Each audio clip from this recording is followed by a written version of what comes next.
Hey babes, today I am going to be sharing 7 foods that I like to consume for easier, pain-free, bloat-free periods. And if you are new around here, I'm Shantae, and I share my journey with fibroids and fibroid elimination and just having better, easier, healthier periods. So if you're someone with painful periods, or if you have fibroids or even endometriosis or any condition like that, this video is gonna be super helpful for you. So I got my notes over here on my laptop, so if you see me glancing over, that's what I'm looking at. All of these foods are going to be helpful for you having better periods. These foods can be consumed right before your period, like maybe in luteal phase, which is after you ovulate, but really eating these throughout the month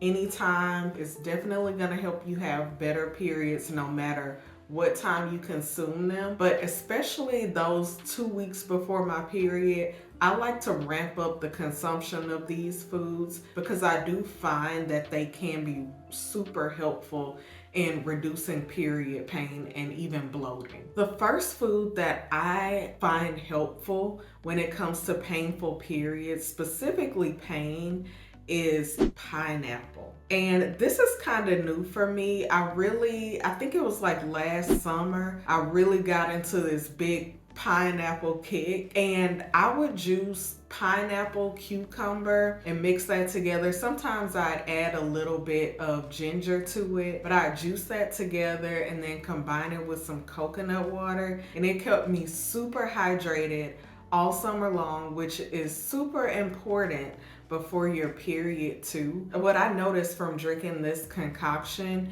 is that I had way less bloating, especially a couple days before my period when I tend to get puffier and more bloated. I would drink it those couple days before, like at least once or twice a day, every day. I felt so much better, didn't have any cramps, and I don't know, maybe I'll do a little reel or YouTube short or something with that concoction in it, or with the recipe for that concoction.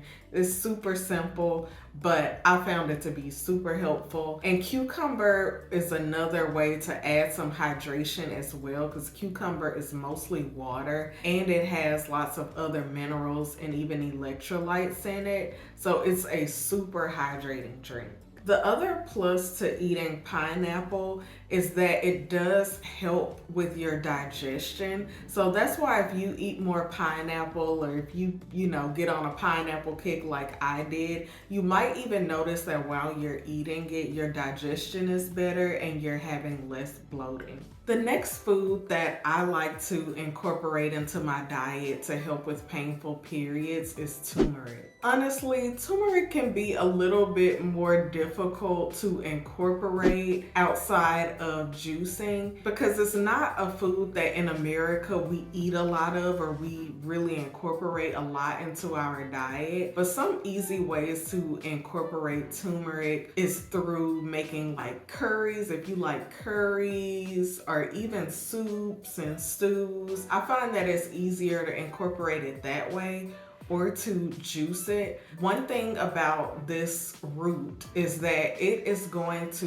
really help with that inflammation and keep that inflammation down, and it also helps with circulation. Now, one way to improve the absorption of turmeric is to combine it with black pepper. So if it's safe for you to have black pepper, I know some people have sensitivities to it, but if it's safe for you to have it, I find that the best way to incorporate turmeric into my diet is when I'm having like curries or stews, because I can also add some black pepper there as well. The next food that I like to incorporate is ginger. Now, ginger is another anti-inflammatory food that helps with circulation as well. And I kind of find ginger a little bit easier to incorporate into my diet. I like to use it with juices, of course. I'll add it to juices, but also, again, soups, stews. Another thing that I like to do with ginger is if I have maybe like some bone broth or just some broth that I make, I'll add it to that. And sometimes I'll just have some broth. Maybe I'll drink it in the morning or in the afternoon just to help with digestion. And that is a good way to kind of incorporate that ginger.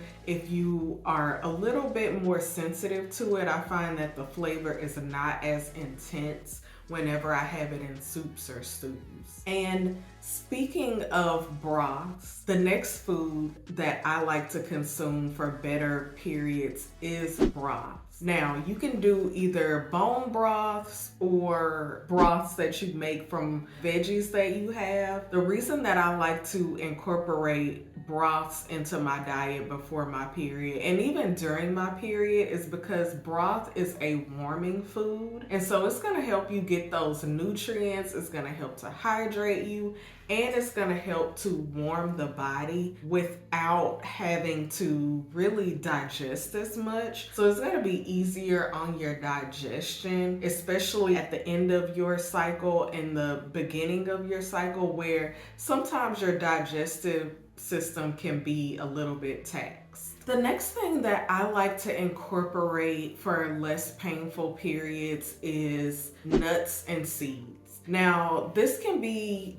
just nuts that I add on top of something, or you can even do like nut butters. The only caveat to this is no peanut butter. Even though technically peanut butter is not a nut, peanut butter is actually a legume. So when I'm speaking of nuts and seeds, I am not referring to peanut butter. Now, nuts and seeds tend to have larger amounts of magnesium and even some other minerals and nutrients that we need, but especially the magnesium. And magnesium acts as a muscle relaxer. It actually helps with a lot of functions in the body, including detoxification. For the sake of this conversation, when we're talking about painful periods, magnesium can be a powerful muscle relaxer. And so getting more magnesium into your diet is going to be super helpful for you. And one way to do that is through different nuts and seeds. My favorite is chia seeds, and I like to do a chia seed pudding, and I'll actually link a recipe for that below. Another food that is super helpful